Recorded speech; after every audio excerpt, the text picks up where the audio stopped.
Okay, so moving on to the NFC South now, home to the podcast's favorite team, the New Orleans Saints. Gone through a lot of hardships in recent years, but who knows, maybe this year is the year. I have them as the first seed. I have them going 12-4. Objectively, and all of these are going to come objectively, I think their floor is 10 wins with a ceiling of, I'd say 14. I can't really see that happening, but the roster is good enough for that to happen. And just to back that up, everyone knows that this is a top 5 roster in the NFL, arguably the best roster. The offense is going to be as efficient and flashy and just amazing as it has been in recent years. You boast one of the best running backs in the NFL, one of the greatest quarterbacks of all time. And even if he gets injured, knock on wood that he doesn't, we have Jameis Winston, easily the best backup quarterback in the NFL at this point. Michael Thomas, the best receiver in the game. I don't care what anyone says. The best offensive line in the NFL. Playmakers even at tight end. 3 playmakers at tight end. And then you look at the defensive side of the ball. In my opinion, the most underrated defensive line in the NFL with playmakers and depth at every position. I expect Marcus Davenport to even take another step up this year and really be an X factor for the defense. The secondary leaves a little bit to be desired in terms of corners, but I think Marcus Williams and Malcolm Jenkins make up for really lacking a true second cornerback. But I think Janoris Jenkins can get it done. We've seen how good Marshawn Lattimore can be, what he plays up to his competition. And I really love the offseason ads, as I already mentioned, Malcolm Jenkins, but Emmanuel Sanders, I think he's going to add an element to the offense that the Saints were lacking last year. And because of that, I don't really see much regression or any regression at all from this team heading into 2020. Yeah. So I have the Saints at 11-5, and one win off of what you have. I don't think we're going to see a repeat of the 13-win season. That being said, exactly what you said.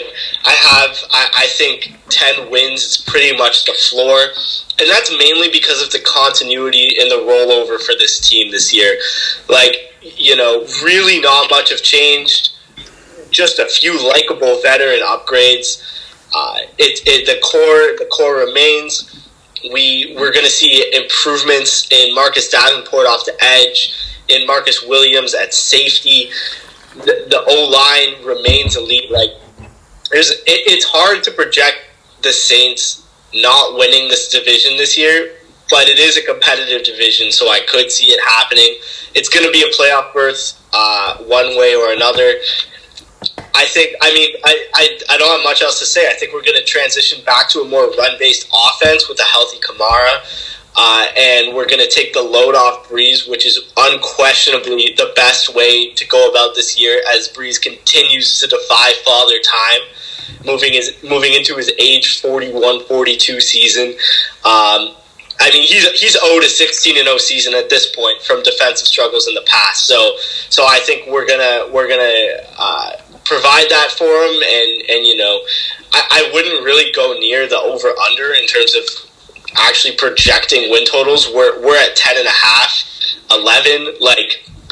I could see that going either way, but I think 11-5 is a safe projection for the Saints this year, en route to a competitive division win.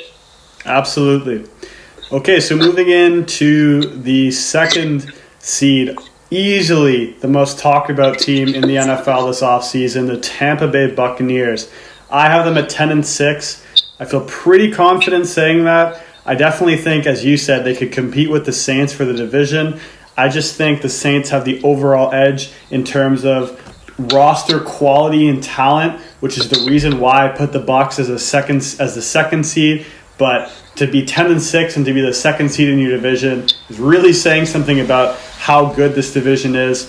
To me, Tom Brady isn't what he once was, but you'd be lying to yourself if you didn't think that he could be exactly what this team needs to finally live up to kind of what I think the potential they had and what Jameis Winston just couldn't give them with his indecisiveness and overall kind of no care in the world type play style. Bruce Arians, a proven coach that can get the most out of his quarterbacks, and he really doesn't have to do much to get the most out of, arguably the greatest quarterback of all time in Tom Brady. So, I look, the offense, of course, you don't even have to talk about the offense. Everyone knows at this point they've been so talked about. They have weapons all over the field. They added Gronk, who knows what Gronk's going to be, but he'll at least be, what he was in New England towards the end there. A solid receiving threat, a mismatch, and a great blocker.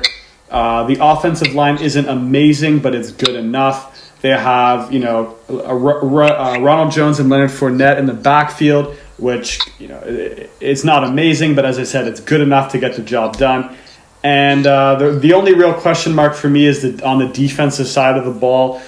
Last year, the defense was pretty inconsistent, so if they can get some more consistency on that side of the ball, this is going to be a really hard team to beat this season. So what are your thoughts on the Bucs? Assuming you have them as your second seed. I do. I do. And, this is a debate. I think that this is not only a 2, but a 3-horse race a little bit with the Falcons, and we'll get into that in a bit. I also have the Bucs at 10-6, 1 win behind the Saints, 1 win above the Falcons, which, again, we'll get into in a second. But just a note that you mentioned on the defense, I mean, something that goes, I feel like, a storyline that isn't talked about enough this offseason because Brady's getting all the hype on this offense is what Todd Bowles did with this defense, which was a bottom 5 unit that immediately transitioned into a top 5 unit when stopping the run. You gotta like Vita Vea and Devin White as improving pieces there. And my main point about the Buccaneers this year is that if Jameis Winston was still the quarterback, I'd project them to have approximately this record. This team underachieved last year, and they have an improving core. So I really think that the Buccaneers are a good team, but because of the turnover, they also have one of the most volatile projections in terms of outcomes. I think they could go anywhere from 7 to 13 wins, which is why I just picked the median there at 10. And I mean, this is a rare NFL super free agent team. We don't see this very often.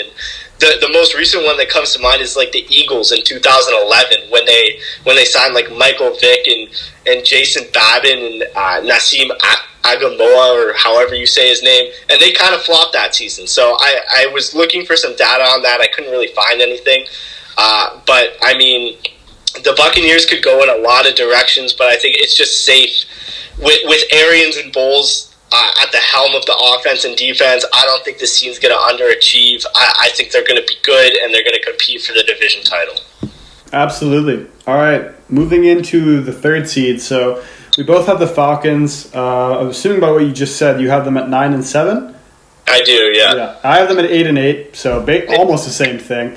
Yeah. The Falcons to me are just such a confusing team to predict. So I definitely think 7 to 10 wins is realistic for them. Absolutely. I don't see them being worse than 7 and 9, but there's just something about this team, and I can't really put my finger on it, that is just lacking from them really being a contender, because they have the talent, they have a good coach in Dan Quinn, but I don't know, maybe you can elaborate on this. There's just something to me that's missing from this team to really being a contender in the division. Yeah, it's an elite quarterback. Yeah, fair enough. No, we know Matt Ryan's good. He's not great. He's good. But, I mean, I have the Falcons at 9 and 7, and that's more just banking on like them returning to health. They saw a lot of injuries on that defense last year, and that really deteriorated their season. Dan Quinn's a coach that's fighting for his job, and this is unquestionably a make-or-break year. I have them at 9 and 7. I like it because I think the NFC South is going to be really competitive, and they're a quality team. I don't like it because I could just as easily see them go 7 and 9. As you said, no problem. Just regress all the way back. I do think they're going to have a good offense as per usual. It's hard to say that they wouldn't. But I mean, honestly, there's not much to say about the Falcons. They're just kind of you can make a comparison to the Texans in terms of their projections for this season. I think they have a bit of a higher upside, but they're about a 500 team. They have a good roster, but it's nothing special. They have average coaching. It's nothing special. They're in a competitive division, projected as the third seed. And I think they could surprise a little bit and challenge for the division title, but they're not a team I'll be putting any kind of money on to go either way this year. For sure. Okay, so yeah. All right, yeah. And then we both have the Panthers, another team in fourth, another team that's projected to not really do much this offseason. They're in a bit of a transition year. NFL coaches coming over from college for the first time have, historically, it's kind of up and down. There's no real data to support them going one way or another. We saw Teddy Bridgewater in action last year. He's really nothing special. If he's on a great roster, I think you could lead you to the playoffs, but that's not at all what the Panthers have right now. You gotta like some of their pieces, but again, it's kind of a rebuild year. I have them at 6-10, and in the competitive division, I don't think they're really gonna pose a threat to any of those three teams we just talked about. Yeah, I completely agree with you. I don't have much to add. I have them at 5-11. When I look at this roster, I see a team that in a couple of years could be dangerous, but they're just not there yet. They have a lot of young talent. They made some very solid draft picks. Derek Brown is a pretty safe pick, a guy that has, not a ton of upside, but he's at least going to be a quality starter. Same thing with your Yetur Gross-Matos, maybe a bit more of a riskier pick, but a guy that has a lot of upside. They lost Luke Kuechly, one of the best linebackers of all time, in my opinion, just one of the smartest players we've ever seen. So that's obviously a huge, huge loss for this defense. And overall, there's just too many holes on this roster with, not a good enough quarterback for me to realistically see them winning more than 6 games this year. So that's why I put them at 5-11 and fourth in the NFC South. Yeah, for sure. And it's obviously the defense that's the issue with the Panthers. Their offense, they had the best running back who coming off an absolutely historic season last year. They have, a slightly below average quarterback, but their wideouts are good. I think they have some potential, and I do like the direction that they're going in. But again, they're just one of those teams that's not there right now. They need a year or two before they complete this rebuild and kind of get back on track with the big dogs. Absolutely.